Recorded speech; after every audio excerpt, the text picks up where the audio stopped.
Vamos falar agora do segundo grande despertamento nos Estados Unidos.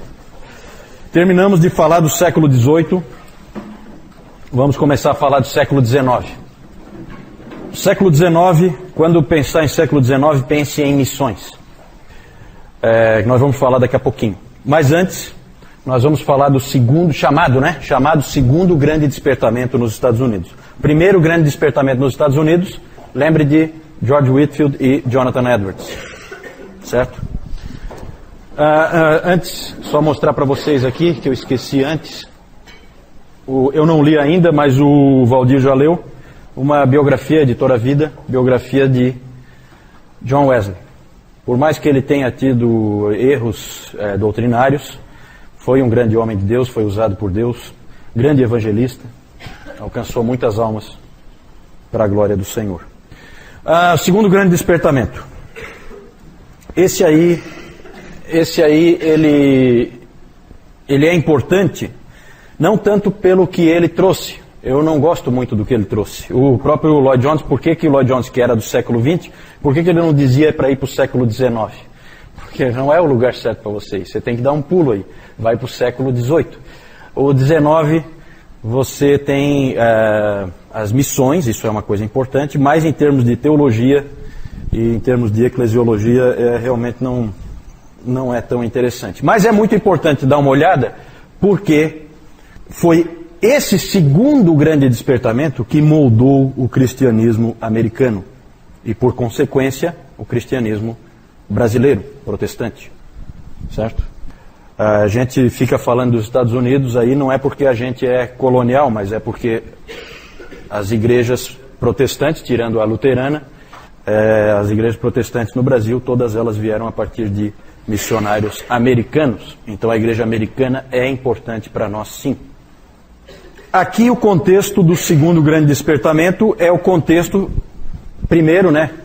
A coisa começa, o quadro em que o segundo grande despertamento ocorreu é o pós-guerra da Revolução da Independência dos Estados Unidos. Nessa época, depois da independência americana, quem é que sabe que ano que foi? 1776, né? É isso? 1776. Eles então ficaram independentes da Inglaterra e houve guerra, né, entre ingleses e os americanos, e depois da Revolução a situação das igrejas era a seguinte: cerca de 10 a 15% só da população era membro de igreja. Pouco, para um país como os Estados Unidos é muito pouco. Mas no final do século XVIII começaram a pipocar avivamentos em várias regiões, despertamentos. Aí o contexto também é do desbravamento do oeste, aquela coisa que a gente vê nos filmes. A expansão da fronteira. Porque os Estados Unidos começam ali na Nova Inglaterra, Nordeste, ali mostrei para vocês no domingo passado, na costa do Oceano Atlântico. Agora tem que entrar. E essa entrada vai sendo feita e com o avanço na fronteira, vão também junto pregadores. A igreja vai acompanhando.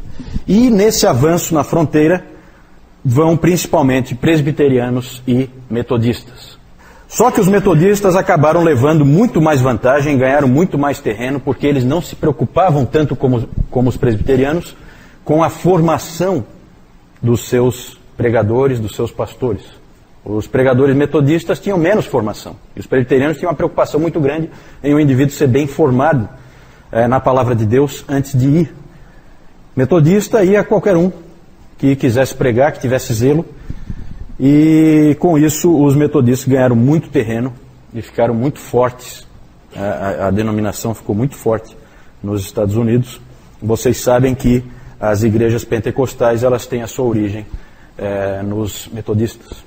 Isso bem depois, já na virada do século XIX para o XX. Mas nessa época também tem os circuit riders, que eram pregadores itinerantes, e tinha até um dizer na época, esses indivíduos eles andavam a cavalo e iam pregando em tudo que é lugar. Eles tinham até um dizer nessa época, quando havia um tempo muito ruim, tempestade lá fora e coisa desse tipo assim, as pessoas comentavam entre si que estava um dia daqueles em que lá fora só tem corvos e pregadores. Porque os indivíduos eram realmente doidos.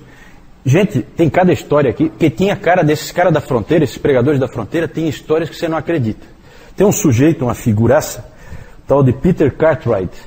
Esse sujeito, ele era um pregador vibrante, ele andava pelo Kentucky, Tennessee e Illinois. E era comum ele ir nas cidades, você imagina aquelas cidades ali da expansão da fronteira, aquelas cidades do oeste ali, e aí o povo da cidade vinha, e sempre tem aquele indivíduo que fica incomodando, né? Sempre tem um mala que fica ali na plateia, perturbando, né?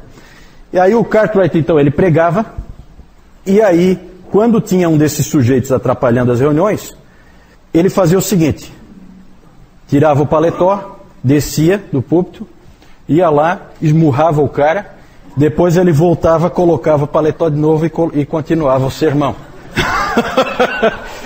Esse aí é uma figuraça. Se a moda pega, né? Se a moda pega, tomara que não, né? Ainda bem que essa prática não se difundiu, né? Mas resolvia, diz que era efetivo. Viu, Newton? O seu Manuel está dizendo para não seguir esse tipo de exemplo. Mas ali também tinha também nesse contexto ali da fronteira também tinha os batistas. Os batistas não tinham muita formação, geralmente eram agricultores que pregavam pregação leiga, mas eles não tinham muita formação, mas eles tinham muito zelo. Um desses pregadores é um sujeito famoso, James Taylor, não é o cantor, né?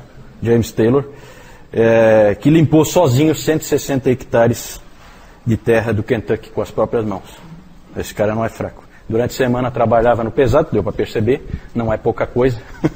E final de semana então, ele vinha e pregava, esse James Taylor, batista. Então, esse é o contexto aí. Aí há alguns nomes importantes. O Timothy Dwight, que era neto de Jonathan Edwards. Daniel Baker, que era um estudante que influenciou Charles Hodge. Um dos principais nomes pregadores dessa época é esse aí, Azael Nettleton.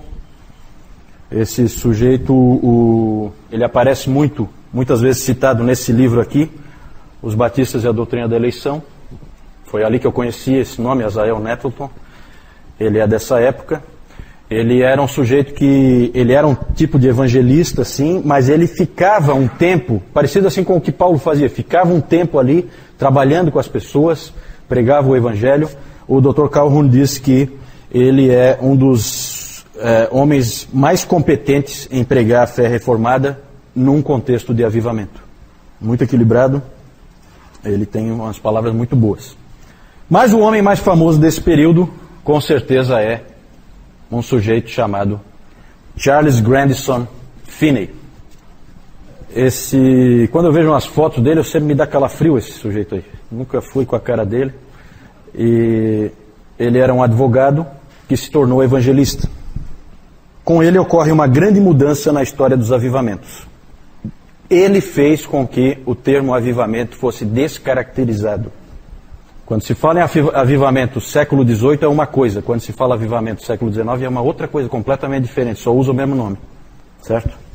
Graças ao Charles Finney. Ele disse que um avivamento pode ser produzido. Um avivamento poderia ser produzido. Vejam o que ele diz. A conexão entre os meios para um avivamento e um avivamento é cientificamente tão certa quanto a relação entre os meios para o plantio de grãos e uma colheita de trigo. Um agricultor que sabe o que está fazendo, sabe como produzir trigo. Se ele fizer certo, ele terá trigo. Um cristão ou um pregador que sabe o que está fazendo e faz corretamente, terá um avivamento. É esse o grau científico de precisão dessa conexão. Nós estávamos comentando agora no intervalo aí, que ele praticamente imaginou que o Espírito Santo é controlável. né, que eu posso seguindo algumas, como o Valdir usou a expressão ali, chaves, tendo algumas chaves ali que eu sigo, alguns passos que eu sigo, eu vou conseguir que o Espírito Santo faça a obra, porque eu quis. Eu quis. Muito estranho isso aí, muito estranho. É completamente o oposto da visão de Jonathan Edwards, que chamou de uma obra surpreendente de Deus. Quando nós menos esperávamos, Deus interveio. Aí é o contrário. Aí eu digo a hora e o local em que Deus vai atuar. Lamentável, na minha opinião. A doutrina calvinista foi abandonada nessa época e no seu lugar entrou o arminianismo. Eu acho que Charles Finney é um pouquinho mais do que arminiano, na minha opinião. John Wesley é arminiano. E eu respeito o arminianismo de John Wesley. O de Charles Finney eu não respeito. Eu respeito o arminianismo de A.W. Tozer. Eu gosto demais de A.W. Tozer. Uma vez o Andrew King, eu estava conversando com ele e ele disse: o A.W. Tozer é um arminiano com um Deus grande. E é exatamente isso, certo? Agora, esse Deus que vem quando você marca a hora, eu acho muito estranho, muito. Olha só o que mais que o Finney disse. Em vez de dizer aos pecadores para usarem os meios de graça e orarem por um novo coração, eu os conclamo para que eles mesmos façam para si um novo coração.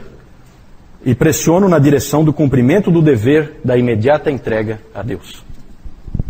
Você está na tua condição de se salvar agora. E isso eu entendo que é um pouquinho mais do que arminianismo. Para mim isso aí já namora perigosamente com o pelagianismo. E me impressiona a influência que esse sujeito teve na igreja norte-americana.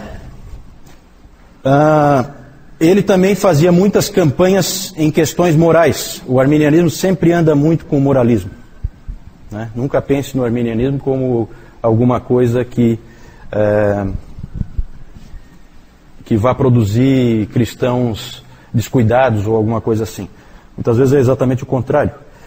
Ele fazia campanhas pelo abandono da escravidão, pela abstinência total de bebidas alcoólicas, tudo com muita vivacidade. Ele é um sujeito que prega com muita violência, com muita força, coloca a pessoa contra a parede realmente. Era um indivíduo que tinha o poder de controlar pelo discurso as pessoas, né? Ele tinha um magnetismo pessoal.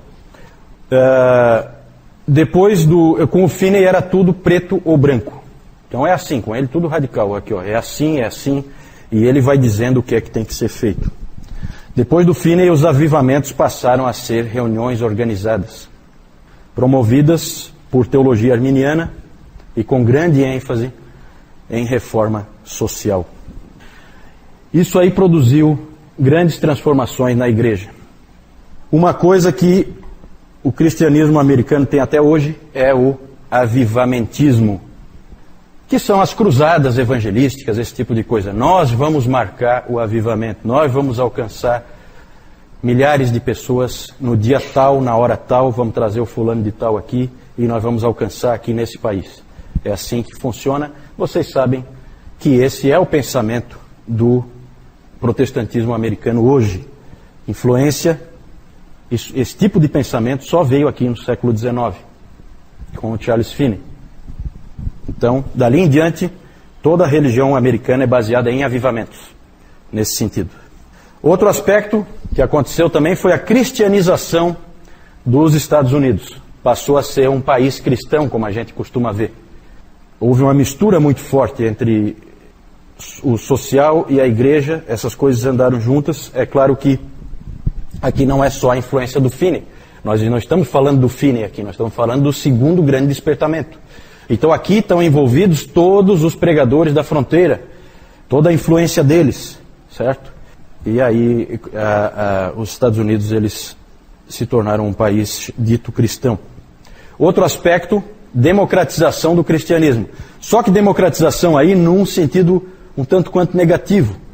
Porque o que acabou acontecendo é que cada americano passou a ser o seu próprio teólogo, depois do segundo grande despertamento. Passou a haver uma rejeição do passado, uma rejeição de tudo que tinha antes. Tudo tinha que ter origem americana, então muito aquela coisa ferrenha de patriotismo, um patriotismo assim um tanto quanto bobo, né? E ingênuo, né? E aí o abandono, aqui por exemplo os batistas acabaram negando toda a sua tradição confessional, a Confissão de Fé de Londres de 1689 e depois a Confissão de Fé de Filadélfia de 1833, tudo isso foi para a lata do lixo. Por quê? Por causa dessa pressão para que cada um pensasse a teologia como quisesse. E aí imagina o grau de divisão que isso aí produz. Não é à toa que o divisionismo da igreja americana é algo incontrolável, né? O potencial divisionista é único, porque cada cabeça é uma sentença. E cada indivíduo tem uma ideia diferente, e aí forma uma nova igreja. Se for um indivíduo com algum talento de liderança, ele acaba formando uma nova igreja. Então é complicado. Também, nessa época, começa a criação de um sem fim de instituições para-eclesiásticas, certo? Antes era só a igreja, depois, e vocês sabem que isso é tipicamente americano, instituições para-eclesiásticas de todo tipo. Junta missionária, junta de Bíblia, sociedade para isso, sociedade para aquilo. Uma infinitude de instituições para-eclesiásticas surgiram também na cola do segundo grande despertamento nos Estados Unidos. Também esse segundo grande despertamento marca o declínio do calvinismo. O calvinismo perde força, a igreja passa a ser maciçamente arminiana. Uma série de motivos aí. Entre os batistas surgiu muito hipercalvinismo, entre muitas pessoas, e tudo isso aí trouxe problemas, o calvinismo declinou. E esse declínio foi causado principalmente pelos metodistas. Os metodistas chegavam até a ter hinos que eles cantavam, que dizia assim, um deles, né? Dizia assim mais ou menos: quando eu era cego, eu não podia enxergar. Os calvinistas viviam a me enganar. Então eles faziam hinos contra o outro, né? Então isso aí é complicado, né? Então quando você começa a fazer esse tipo de campanha, e eu já falei para vocês da força dos metodistas na expansão da fronteira, já que qualquer um que quisesse pregar podia pregar, né? Então isso dá muita força, dá muita capilaridade, você consegue levar pessoas para tudo que é canto. E mais ou menos como a gente vê, né, nessa questão da capilaridade, a gente vê igrejas como a Assembleia de Deus, por exemplo, em que facilmente um indivíduo pode se tornar um pregador dentro da igreja, então você tem a Assembleia de Deus em todo lugar. Né? Não há assim um requisito de que ele seja muito preparado. Né? Isso dá muita força em termos de expansão. Né? E os metodistas foi um pouco assim, mal comparando. Só para a gente comparar com uma situação que a gente conhece aqui no Brasil. O que mais? Um aspecto positivo que o Dr. Calhoun defende é que com essa cristianização dos Estados Unidos ocorreu um atraso na paganização do país. A paganização está acontecendo hoje. Cada vez mais os Estados Unidos estão deixando de ser um país cristão e estão se tornando um país pagão e dos piores, né, em termos de paganismo. Com a força que ele tem, cultural, econômica e social, não é difícil que ele se torne uma grande força, seja lá para o que for. Que mais? Também apareceram novas denominações dentro dessas filosofias aí de renúncia ao passado, renúncia à história. Então vai criando assim uma coisa ingênua de ignorar o que passou. Tudo começou com a gente, uma coisa um pouco, realmente uma ingenuidade, né, que às vezes a gente até percebe um pouco na igreja norte-americana, uma ingenuidade em relação à obra de Deus do passado. E isso aí vem tudo nesse bojo aí. Surgem novas denominações também dentro desse pensamento, como os discípulos de Cristo, as igrejas de Cristo, tudo na fronteira. Renunciando a qualquer tipo de tradição, renunciando a qualquer passado da igreja, renunciando a tudo isso. Mormons e adventistas aí já não são classificados como igrejas cristãs, né? Eles são igrejas que vêm de revelação, certo? Essas igrejas são igrejas que vêm de revelação sobrenatural. Elas os fundamentos delas não são na palavra de Deus. Os fundamentos vêm de revelação de alguém, algum profeta, certo? No caso dos Mormons, o Joseph Smith, que recebeu aquele óculos lá do arcanjo não sei qual, para ele conseguir... Nunca entendi aquela história, é uma história meio doida. E no caso dos adventistas, a Ellen White, né? É a grande... Então essas igrejas são diferentes, né? A gente não pega aqui junto, porque daí, quando cai naquela situação assim, se Deus falou, o que eu vou dizer? Né? Aquilo que o Moisés sempre disse, se Deus falou, acabou a conversa. Nos Estados Unidos, no caso dos adventistas, século XIX. O Joseph Smith, acho que é antes, né, Newton? Eu não sei, eu acho que é século XVIII ainda, né? A virada, eu acho. Aí teria que investigar, eu não... Testemunhas de Jeová, não sei. Testemunhas de Jeová, não sei. Eu não sei nem qual é o marco deles, assim, para o início, né? No caso dos Mormons é bem claro, é o Joseph Smith, aquela revelação que ele recebeu e tal. E no caso dos adventistas também, a Ellen White. Então esses aí dá pra gente, é só descobrir lá quando é que a Ellen White nasceu e tal, e quando que ela morreu, você pega mais ou menos a época, né? Agora os testemunhos de Jeová, não sei, teria que investigar, não chequei isso aí. Vamos falar de uma coisa melhor, isso aí eu não gostei muito não. Esse Finney aí, ele, olha só a cara dele. Tem uma foto dele mesmo, eu não gosto dele, ele me causa arrepio, tem. Não, tudo bem, mas ele me causa arrepio. Tem uma foto dele mesmo que, se tiver à noite sim na parede, eu tenho dificuldade de dormir.